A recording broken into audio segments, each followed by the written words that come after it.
በስመ አብ ወወልድ ወመንፈስ ቅዱስ አሐዱ አምላክ አሜን። በዓለ ቅድስት ሥላሴ። ሥላሴ የሚለው ሰለሰ ሦስት አደረገ ከሚለው የግዕዝ ሥርወ ቃል የተገኘ ሲሆን ሦስትነት ማለት ሲሆን በያዘው ምስጢር ግን አንድም ሦስትም አንድነት ሦስትነት ተብሎ ይተረጎማል። ሦስትነታቸው በስም በአካል በግብር፣ አንድነታቸው በባህሪ በሕልውና በመለኮት በሥልጣን በፈቃድ ነው። የስም ሦስትነት አብ ወልድ መንፈስ ቅዱስ ብሎ ነው። ወእንዘ ታጠምቅዎሙ በሉ በስመ አብ ወወልድ ወመንፈስ ቅዱስ እንዲል የአካል ሦስትነት ለአብ ፍጹም አካል ፍጹም ገጽ፣ ለወልድ ፍጹም አካል ፍጹም ገጽ፣ ለመንፈስ ቅዱስ ፍጹም አካል ፍጹም ገጽ አለው። አካል በራሱ ፀጉር እስከ እግር ጥፍር ያለው ነው። ገጽ ፊት ነው። መልክም ከራስ ፀጉር እስከ እግር ጥፍር ያለ ነው። አካልም እንዳላቸው ሲያጠይቅ ነቢዩ ዳዊት እስመ አዕይንቲሁ ለእግዚአብሔር ሀበ ጻድቃኑ ወእዝኑሂ ሀበ ስእለቶሙ ገጹ ለእግዚአብሔር ሀበ እለ ይገብሩ እኩየ ዮድ እደዊከ ገብራኒ ወለሐኳኒ ብለዋል። ኢሳይያስም ሰማይኒ መንበርየ ወምድርኒ መከየደ እገርየ ብለዋል። ለአብርሃም በመምሬ አድባር ዛፍ ስር፣ ለዮሐንስ በዮርዳኖስ ተገልጸዋል። የግብር ሦስትነት የአብ ግብሩ መውለድ ማስረጽ፣ የወልድ ግብሩ መወለድ፣ የመንፈስ ቅዱስ ግብሩ መስረጽ ነው።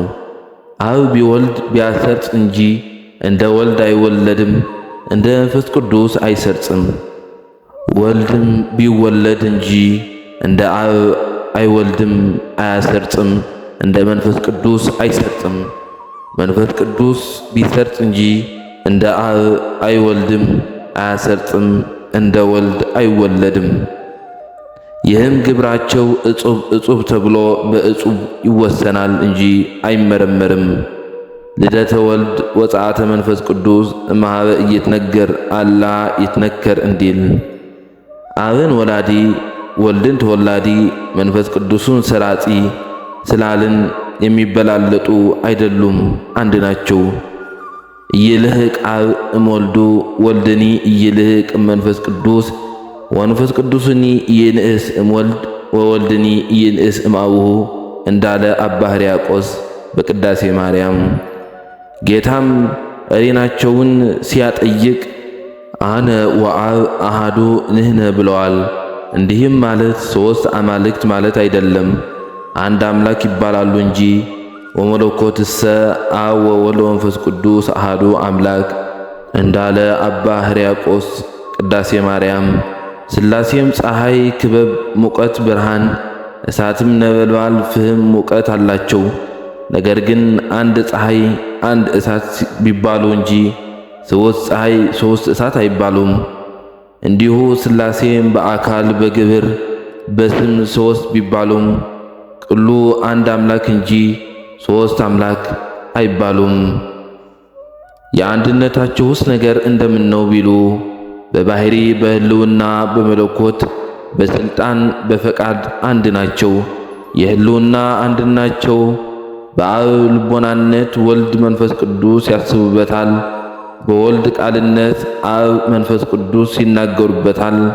በመንፈስ ቅዱስ እስትንፋስነት አብ ወልድም ሕልዋን ናቸው ይተነፈሱበታል። አሃዱ ህላዌሆሙ ለሥላሴ እንዘ ይሄሉ በበአካላቲሆሙ ወኦርያን እሙቱ በሕልውና አብኒ ልቦሙ ለወልድ ወለመንፈስ ቅዱስ ወልድኒ ቃሎሙ ለአብ ወለመንፈስ ቅዱስ ለመንፈስ ቅዱስኒ እስትንፋሶሙ ለአብ ወለወልድ እንዲል ሃይማኖተ አበው። ቅድስት የሚል የሴት ቅጽል የተቀጸለላቸው ባሕርያቸውን አይቶ ነው። ልጅ ከእናቱ ባሕሪ እንዲገኝ ይህም ዓለም ከሥላሴ ባሕሪ ተገኝቶአልና እናት ለልጇ የሚያሻውን አስባ እንድታቀርብለት ሥላሴም ለፍጥረት ሁሉ የሚያስፈልገውን ሁሉ አስቀድሞ ያዘጋጁለታል ይሰጡታልና። አንድም እናት ልጇ ቢያስቀይማት ፈጽማ እንዳትጣላው፣ ሥላሴም ሰርቀው አመንዝረው ቢበድሏቸው ንስሐ ገብተው ቀኖና ይዘው ቢለምኗቸው ይቅር ይላሉና። ይህን የሥላሴን አንድነት ሦስትነት ካልተማሩ ስርየተ ኃጢአት ተስፋ መንግሥተ ሰማያት አይገኝምና። ይህንንም ምስጢር ያፋለሰ ለየራሳቸው ልብ ቃል እስትንፋስ አላቸው 9 አማልክት ናቸው እንዳለው እንደ ዮሐንስ ተዓቃቢ ፍዳን ይቀበላልና ፈጽሞ ጠንቅቆ ማወቅ መረዳት ይገባል። ሥላሴ ሥላሴ ትለኛለህ እንጂ ሥላሴ እነማን ናቸው ትለኝ እንደሆነ ሥላሴማ የሚታየውንና የማይታየውን ሁሉ ካለመኖር ወደ መኖር አምጥተው የፈጠሩ ሕማም ድካም የማይሰማቸው በሞት የማይለወጡ ገዢ ፈጣሪ ናቸው። ሥላሴ እንደ ዛሬ ሁሉ ዓለም ሳይፈጠር አስቀድሞ ባሕርያቸውን ሲያመሰግን ይኖር ነበር። ኋላ ግን ክብራቸው በባሕርያቸው እንደቀረ አውቀው ሰውና መላእክትን ስማቸውን ለመቀደስ ክብራቸውን ለመውረስ ፈጠሩ። ሌላውን ግን ለአንክሮ ለተዘክሮ ለምግብ ሥጋ ለምግብ ነፍስ ፈጥረውታል። ሰውን በምድር ላይ ላሉ ፍጥረታት ሁሉ በኩር አደረጉት። የመጀመሪያዎቹ ሰዎች አዳምና ሔዋን በገነት 7 ዓመት ከ1 ወር ከ17 ዓመት በገነት ኖረው በዕፀ በለስ ምክንያት ከገነት ወጥተው በምድረ ኤልዳ ተቀመጡ። ብዙኅ ወተባዝሑ ወምልእዋ ለምድር ብለዋቸው ወልደው ተዋልደው በዙ። የእነርሱ 10ኛ ትውልድ ኖህ ይባላል። በዘመኑ የሰው ልጆች ምድርን በኃጢአት አረኮሷት። ሥላሴ ኖህና 7 ቤተሰቦቹን አስቀርተው ሌላውን የሰው ዘር በንፍር ውሃ አጠፉት። ከማየ አይህ በኋላ የኖህ ልጆች ወልደው ተዋልደው ብዙዎች ሆኑ። በባቢሎን የነበሩትን በሰናዖር ምድር ሰፊ ሜዳ አግኝተው ሳንሞት ስም ማስጠሪያ ግንብ እንገንባ ብለው መክረው ታላቅ ግንብ ገነቡ። አለቃቸው ናምሩድ ይባላል። ሞትን የሚያመጡብን ሥላሴ ናቸውና እነርሱን ወግተን ሞትን እናርቅ አላቸው። ከዚያ ሆነው ጦር እየሰበቁ ይወረውሩ ጀመር። ሰይጣን ከደመና በምትሃት ደም እየቀባ ይልክላቸዋል። እነሱም ደሙን እያዩ አሁን አብን ወጋነው፣ አሁን ወልድን ወጋነው ይሉ ጀመር። ሥላሴ ምንም እንኳ ምሕረታቸው የበዛ ቢሆንም ዲያብሎስ ስለሰለጠነባቸው ንዑ ንረድ ወንካው ሕንጻሆሙ ወንዘርዝር ነገሮሙ ለከለዳውያን ብለው ቋንቋቸውን ለያዩባቸው። ውሃ ሲለው ጭቃ፣ ጭቃ ሲለው ድንጋይ የሚያቀብለው ሆነ። እንዲህ የማይግባቡ ቢሆኑ ተበታትነዋል። ባለማስተዋል የሰሩትንም ሕንፃ አመፃ ነፋስ ጠራርጎ አጥፍቶታል። በዘመነ አብርሃምም የሶዶምና ገሞራ ሰዎች ወንድ ከወንድ እስከ መጋባት ድረስ ኃጢአት ሰሩ፣ እግዚአብሔርን በደሉ። የአብርሃም የወንድም ልጅ ሎጥ በዚያ ይኖር ነበር።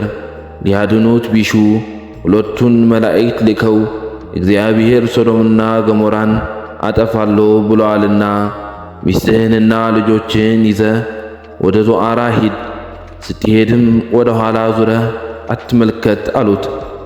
ማልዶ ተነስቶ ሚስቱንና ልጆቹን ይዞ ከከተማው ወጣ። ሶዶምና ገሞራ ባሕረ እሳት ሆኑ። የሎጥ ሚስት ወይኔ ሀገሬ ብላ መለስ ብትል ሐውልተ ጽዮን ሆና ቀርታለች። ይህ የተደረገ በወርሃ የካቲት እንደሆነ አባቶች ይናገራሉ። የሦስትነታቸው ምሳሌ አብ በልብ ወልድ በቃል መንፈስ ቅዱስ በእስትንፋስ ይመሰላሉ።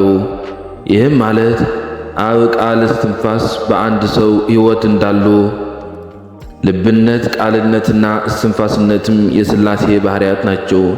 የአንድነት ስማቸው እግዚአብሔር አምላክ ጸባኦት አዶናይ ፈጣሪ መሐሪ የመሳሰለውን በነጠላ አካል የሚነገረው ስም ነው። አብን በተለየ አካሉ ወላዲ አስራጺ፣ ወልድን በተለየ አካሉ ተወላዲ፣ መንፈስ ቅዱስን በተለየ አካሉ ሰራጺ ብለን ሦስትን አንድ እግዚአብሔር አንድ አምላክ እንላለን እንጂ ሦስት እግዚአብሔር ሦስት አምላክ አንልም። ይህንም ስላልን አንድነታቸው ሦስትነታቸውን አይጠቀልለውም፣ አንድነታቸውም ሦስትነታቸው አይለያየውም። በአካል በስም በግብር ሰዎች ሲሆኑ በባህሪ በስልጣን በፈቃድ በሕልውና አንድ አምላክ እንጂ ሦስት አምላክ አይባሉም። የሦስትነታቸው ስም ሥላሴ ሲሆን የአንድነታቸው ስም እግዚአብሔር ነው። አንሰ ሶ እብየ እግዚአብሔር እብል በእንተ አብ ወወልድ ወመንፈስ ቅዱስ እንዲል ሃይማኖተ አበው።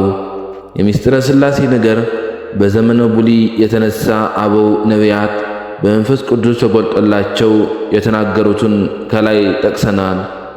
ባለቤቱ ጌታችን ኢየሱስ ክርስቶስ ስለ ሦስትነታቸው ምስጢር አጉልቶ የተነገራቸው ቃላት እንጠቅሳለን።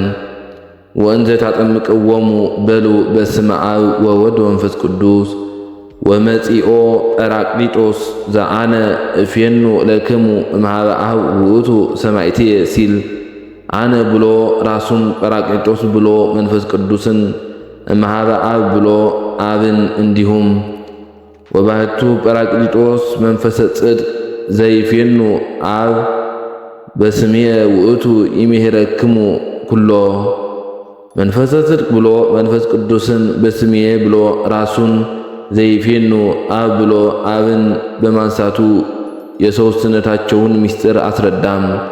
ደቀ መዛሙርቱም ይህን የጌታን ቃል መሠረት በማድረግ የሥላሴን አንድነት ሦስትነት አብራርተው አጉልተው አስተምረዋል።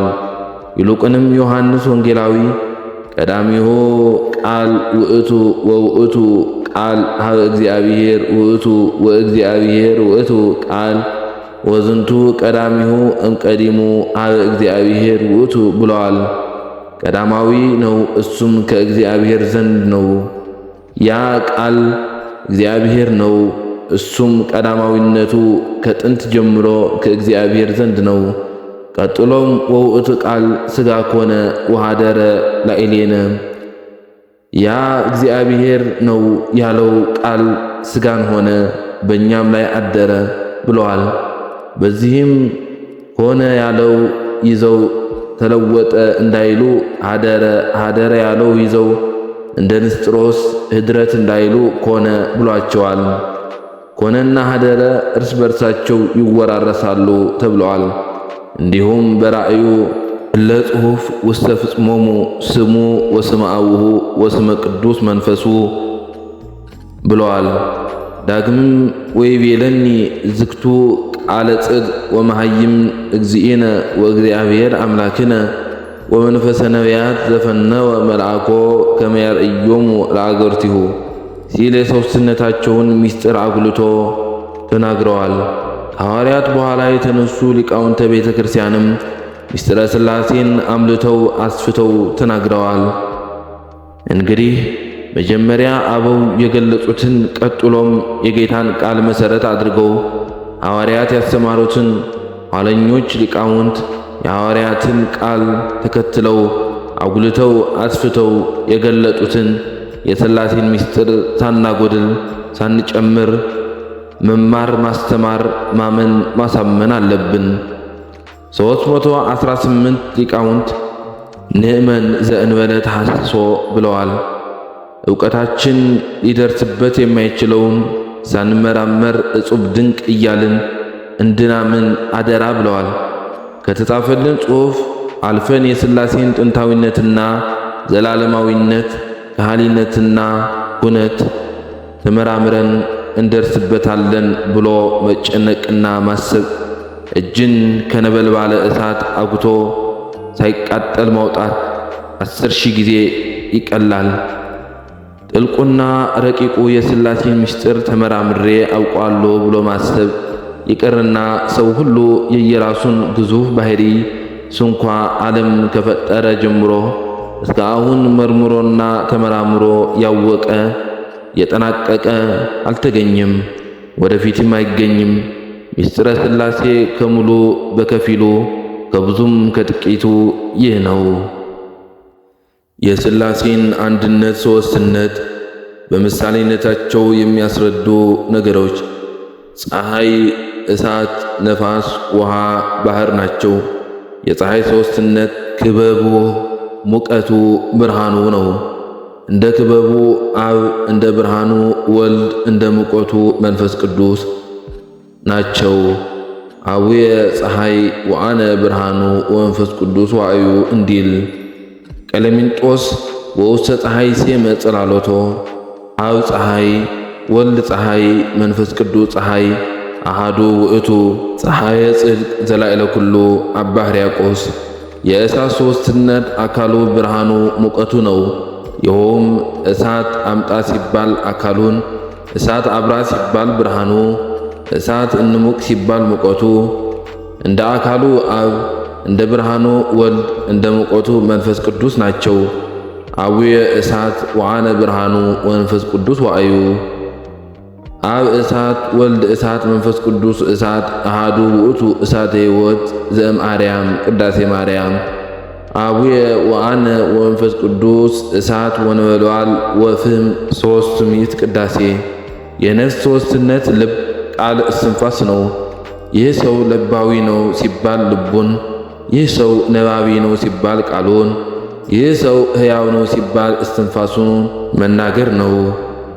የውሃ ወይም የባህር ሦስትነት ስፋቱ፣ ርጥበቱ፣ ውስጠቱ መናወጡ ነው። እንደ ስፋቱ አብ፣ እንደ ርጥበቱ ወልድ፣ እንደ ውሰቱ መንፈስ ቅዱስ ናቸው። እንዲሁም ሦስትነቱ ውሃነቱ ጣዕሙ ሕይወቱ ነው። እንደ ውሃነቱ አብ፣ እንደ ጣዕሙ ወልድ፣ እንደ ሕይወትነቱ መንፈስ ቅዱስ ነው። አቡየ ማይ ወአነ ጣዕሙ ወመንፈስ ቅዱስ ሕይወቱ እንዲል ቀለሚንጦስ የፍጡራን ሕይወታቸው ሦስት ወገን ነው። ሕይወት መልአካዊ፣ ሕይወት ሰብአዊ፣ ሕይወት እንስሳዊ ሲሆን ይኸውም አንደኛ ሕይወት መልአካዊ በተፈጥሮ ይሰጠዋል፣ ሕያው ሆኖ ይኖራል። ሁለተኛ ሕይወት ሰብአዊ ሲፈጠር ይሰጠዋል፣ ሲሞት ይለየዋል፣ እንደተለየው ይኖራል። ሕይወት እንስሳዊ ሲፈጠር ይሰጠዋል፣ ሲሞት ይለየዋል፣ እንደተለየው ይቀራል።